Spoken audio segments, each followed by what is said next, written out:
नमस्कार. मागच्या काही दिवसापूर्वी जो आपण व्हिडिओ अपलोड केला होता, ज्यामध्ये 32 ते 50 वयोगटातील विद्यार्थ्यांनी गव्हर्नमेंटच्या कोणकोणत्या परीक्षांकरता आपण तयारी करू शकतो, त्यामध्ये UPSC EPFO बद्दल आपण बोललो होतो. त्याच एक्झामची नोटिफिकेशन आलेली आहे.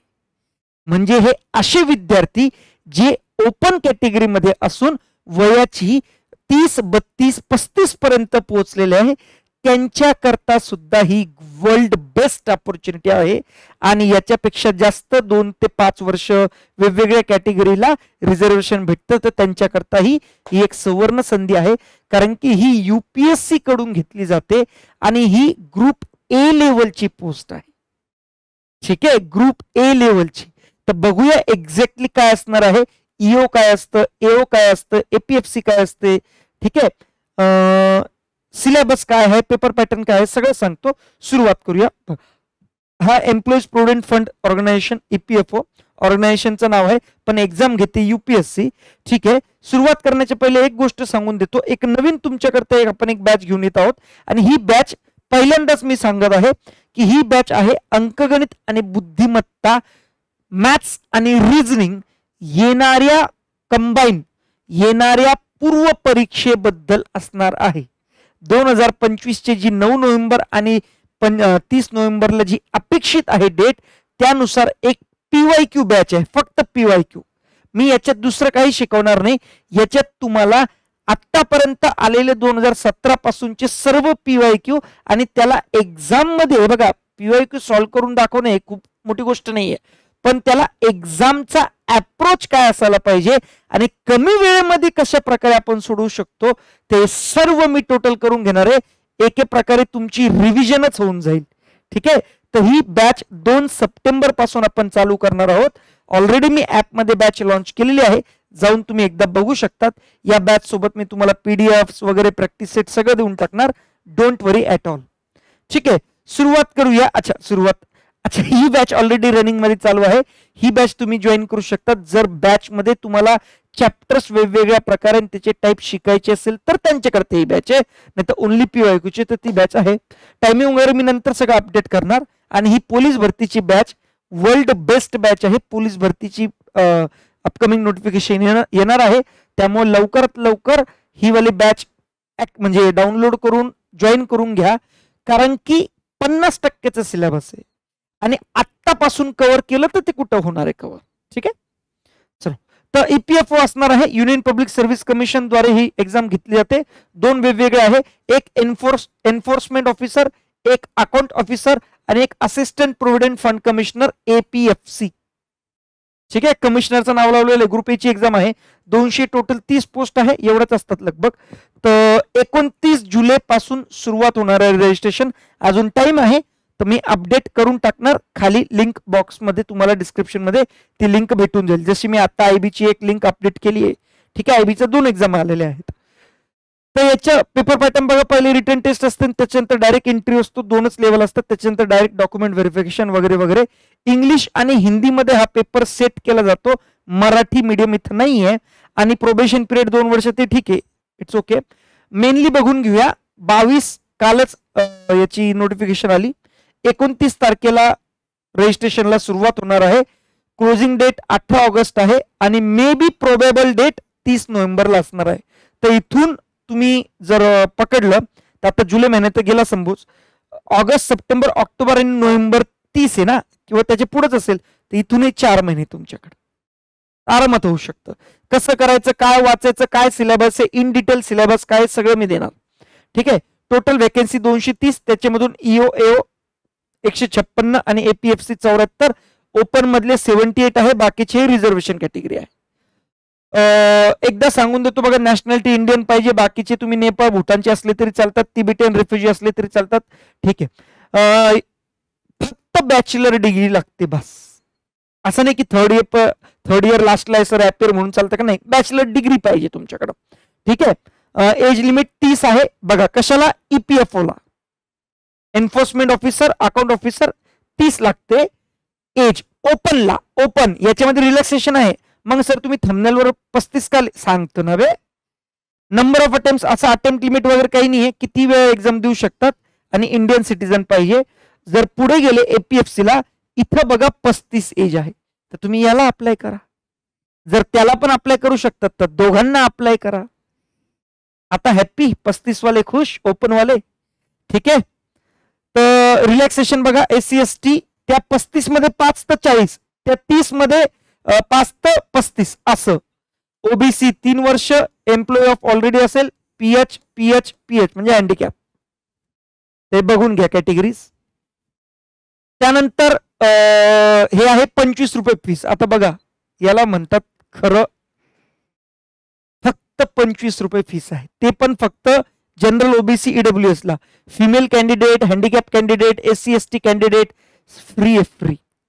आता फॉर्म भरायला तुमची जाऊन जाऊन काय राहणार 25 रुपये, ते नाही तुमच्याकडे मी भरतो तुमचा. ठीक आहे, हॅपी. आता चलो, तर काय काय डॉक्युमेंट्स लागणार तुम्हाला? 10वीचं सर्टिफिकेट लागतं, एज प्रूफ, बर्थ प्रूफ लागतं, एज्युकेशन सर्टिफिकेट लागतं, कास्ट सर्टिफिकेट लागतं. Caste certificate SC ST Maharashtra असेल तर चालतं, ईडब्ल्यूएस ओबीसी असेल तर सेंट्रलचं लागतं. काढून घ्या, ते भरपूर टाइम आहे, बाकीच्या गोष्टी तुम्हाला माहितच आहे. आता बघा हा पेपर हिंदी आणि इंग्लिश मध्ये येतो. पेपर पण दाखवतो मी तुम्हाला, पुस्तक पण दाखवतो, पुस्तकाची ई बुक कॉपी पण देतो, सगळं प्रिव्हियस इयर क्वेश्चन पेपर पण देतो, सगळं देतो. ठीक आहे. वस्तुनिष्ठ कोण बनेगा करोडपती 4 ऑप्शन असतात आणि इथं निगेटिव्ह मार्किंग नीट बघा 1/3 आहे, 1/3. आपल्याला एमपीएससी मुळे सवय झालेली आहे 1/4, पण इथं 1/3 आहे. ठीक आहे. आणि ज्याचं जर उत्तर दिलं नाही तर त्याचा काहीच प्रॉब्लेम नाही. आणि जे हँडिकॅप वगैरे आहे, ज्यांना स्क्राईब वगैरे दिला जातो, त्यांना एक्स्ट्रा पर तासाकरता 20 मिनिटं दिली जातात. आता 2 टाईप तुम्हाला सांगतो बघा. स्टेज 1 आहे, पहिली स्टेज जी लेखी आहे, त्याच्यामध्ये ऑफलाईन असणार आहे, पेन पेपरवाली. ही ऑनलाईन वाली नाही, ज्यांना ऑनलाईन आवडत नाही त्यांच्याकरता वर्ल्ड बेस्ट आहे. त्याच्यानंतर 2 तास असणारे 300 मार्काचा पेपर असणार आहे, त्याच्यामध्ये काय 5-6 सब्जेक्ट असणार ते पण सांगतो. 120 क्वेश्चन असणार आहे, 2.5 मार्काचं 1/3 निगेटिव्ह मार्किंग आहे. 2 हिंदी आणि इंग्लिश मध्ये असणार आहे. टोटल मार्क्स जे इंटरव्ह्यू सेकंड स्टेज आहे याच्यामध्ये पास झाल्यानंतर इथं बोलवतात, सगळ्यांनाच नाही बोलवत. तर 100 मार्काचं असणार, त्याच्यामधून 25% मिनिमम पाहिजे. ठीक आहे. आता 300 मार्क पेपर 1 म्हणजे स्टेज 1 आणि हे इंटरव्ह्यू स्टेज 2, याच्यातून पास झालं की याच्यात 75% वेटेज लेखीला आहे, 25% इंटरव्ह्यूला आहे. हे वाले सब्जेक्ट आहे, 30 सब्जेक्ट आहे बघा. General English and vocabulary, Indian culture, freedom movement and current events, population development and globalisation, constitution of India, current trends आणि इकॉनॉमी, अकाउंटिंग बघा. हे अकाउंटिंग वालं हा वाला सेक्शन, कॉम्प्युटर नॉलेज वाला सेक्शन, सोशल सिक्युरिटी वाला सेक्शन आणि ते इंटरव्ह्यू. हे 1, 2, 3 या टॉपिक करता तुम्ही वेगळं काही मार्केटमधून पुस्तक घेण्याची गरज नाही. याच्या सगळ्या नोट्स पीडीएफ मी तुम्हाला फ्री ऑफ कॉस्ट ऑलरेडी ऍपमध्ये टाकून दिलेले आहेत, जाऊन चेक करून घ्या. ठीक आहे. तिथून ते डाउनलोड करून घ्या. ओरिजिनल स्वरूपाचं आहे आणि खूप चांगल्या स्वरूपात लिहिलेलं आहे, त्यामुळे तिथूनच तुमचे प्रश्न बनणार. ते वाचून तुम्ही प्रिव्हियस इयर क्वेश्चनचे उत्तर देण्याचा प्रयत्न करा, तिथून ऑटोमॅटिक तुम्हाला सोर्स भेटणार. आणि मी तर असा तसा सोर्स देत नाही, मी गव्हर्नमेंट एक मिनिट, कोण आठवण करते काय, मी गव्हर्नमेंटचा तुम्हाला सोर्स देतो. म्हणजे गव्हर्नमेंट म्हणजे प्रायव्हेट इन्स्टिट्यूटच आहे, परंतु रेकॉग्नाइज्ड आहे. ठीक आहे. ओके, दंडादन. आणि जे ऑलरेडी राज्य सेवेकरता प्रिपरेशन करतायत त्यांचा तर हा सिलेबस तर ऑलरेडी झालेला असतो, फक्त एक टचअप द्यायचे बस, एवढंच. तर आवर्जून फॉर्म भरा, जर एज मध्ये बसत असेल तर. बघून घ्या, ईओ एओ एपीएफसी हा तर जनरल सिलेबस आहे, सगळ्यांकरता आहे. आणि खास करून जे एपीएफसी करता प्रिपरेशन करतायत त्यांचा पेपर वेगळा असतो. ठीक आहे. त्यांना हा culture, population development, auditing, insurance आणि स्टॅटिस्टिक्स हे एक्स्ट्रा टॉपिक करावं लागतं. आता टॉपिक सब टॉपिकची लिस्ट बघून घ्या. इंडियन फ्रीडम स्ट्रगल मध्ये हे, कॉन्स्टिट्यूशन मध्ये हे, गांधीयन थॉट्स वगैरे हे सगळं इतिहासाचा तुमचा सिलेबस झाला. मी बाजूला सरकलेलो आहे, 1 बाय 1 प्रत्येक टॉपिक मी तुम्हाला लिहून दिलेला आहे. त्यानंतर जनरल इंग्लिश, पॉलिटी, इकॉनॉमी आणि current affairs. Okay, current affairs मागचे 1 ते 1.5 वर्षाचेच करायचे, त्याचं पण पुस्तक सांगतो मी. त्यानंतर जनरल अकाउंटिंग प्रिन्सिपल मधले topic, sub topic, industrial relations and labour laws, general science, computer knowledge, general science. ठीक आहे. जनरल सायन्स कंटिन्यू केलं मी, सोशल सिक्युरिटी इन इंडिया वगैरे वगैरे, थोडेसे लॉज वगैरे, ईपीएफओ रिलेटेड हे प्रश्न असतातच. तर त्याचं मी सगळं डेटा तुम्हाला पीडीएफ ऑलरेडी दिलेला आहे. तर काय करायचं बघून घ्या. हे general mental ability and quantitative, इथं पण मॅथ्स रिजनिंग आहेच, त्याच्याशिवाय काहीच होऊ शकत नाही. आता खूप जणांचं असं असतं की जनरल एक ओव्हरव्ह्यू काय असतो पेपरचा स्ट्रक्चर, तर बघून घ्या. हा जनरल इंग्लिशवर 18 ते 20 क्वेश्चन येतात, इंडियन फ्रीडम स्ट्रगलवर 13 ते 15 क्वेश्चन येतात, करंट इव्हेंट्स अँड डेव्हलपमेंट इश्यूवर 5 ते 7 क्वेश्चन येतात आणि त्याचे सब टॉपिक झाले. ठीक आहे.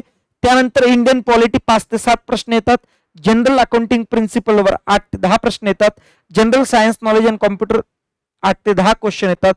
त्यानंतर इंडस्ट्रियल रिलेशन 3 ते 5, क्वांट वर्क 13 ते 15, बघा सर्वात जास्त आहे, आणि सोशल सिक्युरिटीज 3 ते 5. अशा प्रकारे तर हे सगळं तुम्हाला करायचं आहे. इथून तुम्हाला ओव्हरव्ह्यू भेटणार आहे. आता क्वेश्चन पेपर असेल, बुक पीडीएफ असेल, अकाउंटिंग इन्शुरन्स लेबर लॉच्या पीडीएफ असेल, ह्या सगळ्या मी तुम्हाला म्हणजे ॲपमध्ये दिलेल्या आहे, ऑलरेडी अपलोड केलेले आहे.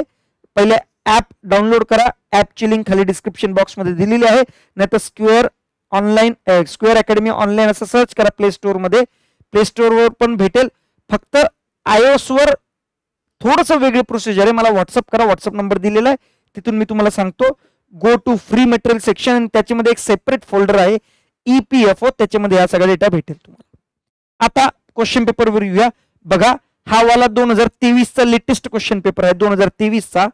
ठीक आहे, मी इथं लिहून टाकतो वाटलं तर, 2023चा लेटेस्ट क्वेश्चन पेपर आहे आणि थोडस डेप्थनेस असतो याच्यात. ठीक आहे, UPSC लेवलचा आहे, म्हणजे UPSC काढते, तर थोडंसं लेटेस्ट आहे. बघा हा इंग्लिशचा आहे, ABCD पेपर पॅटर्न म्हणजे सिक्वेन्स लावायचा, अरेंजमेंट लावायचं आहे, हा इंग्लिश. त्यानंतर हे वालं ABCD, एरर वगैरे, फाइंड द एरर. त्यानंतर fill in the blanks, a bird dash dash is better than two in the bush वगैरे वगैरे, शब्द, article, noun, verb, adverb, English passage. त्यानंतर लगभग तुम्हाला राज्यसेवा लेवलचे दिसेल. आता थोडंसं आपण दुसरं वाला बघूया, म्हणजे आपलं जसं which one of the following statement about the government of Indian act 1935 is not correct.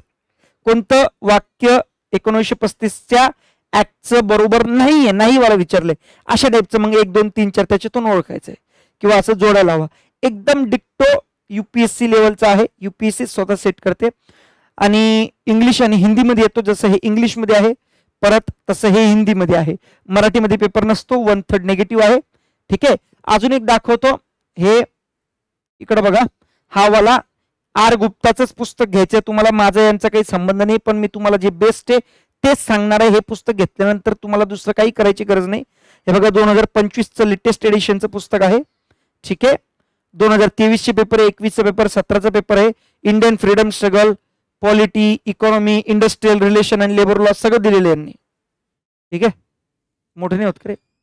ठीक आहे, हा सोशल सिस्टम आता दिसत नसेल तुम्हाला, मी वाचून दाखवतो. General accounting principle, companies act amendment act 13, 15, 17, knowledge of computer application, general English, mental ability, quantitative aptitude, general science, सगळं दिलेलं आहे. हे बघा सगळं सिक्वेन्स नुसार कसं काय आहे, पेपर कसा सॉल्व्ह करायचं काय आहे, सगळं दिलेलं आहे याच्यात. ठीक आहे, बघून घ्या, मस्त पुस्तक आहे, आवडेल तुम्हाला. ठीक आहे, हे सगळं करून घ्या. ऑलरेडी मी याचं सॅम्पल कॉपी वगैरे ऍपमध्ये दिलेलं आहे, मागून घ्या. 4 महिने आहे, प्लॅन करा, सिलेबस बघून घ्या, फाइंड आउट करून घ्या. नाहीतर राज्यसेवेच्या 28 सप्टेंबर करता तुम्ही प्रिपरेशन करणारच आहे, वाटलं तर हे पण करा. इथं असं पण नाही की 1000 रुपये फीस आहे, 25 रुपये तर फीस आहे बे. आणि पेपर तुमच्यासारखा आहे, मनासारखा, ऑफलाईन पेन पेपरवाला. ठीक आहे, आणि ग्रुप A लेवलची पोस्ट आहे, याच्यानेही खूप चांगली रिटायरमेंट तुम्ही घेऊ शकता. तर करा, एज वाईज पण बसताय, राज्यसेवा वाईज पण बसताय, सगळं काही चांगलं आहे. अजून काही डाऊट आला तर खाली कमेंट बॉक्समध्ये विचारा. सेशन मोठा करायचं नाही आपल्याला. बाय.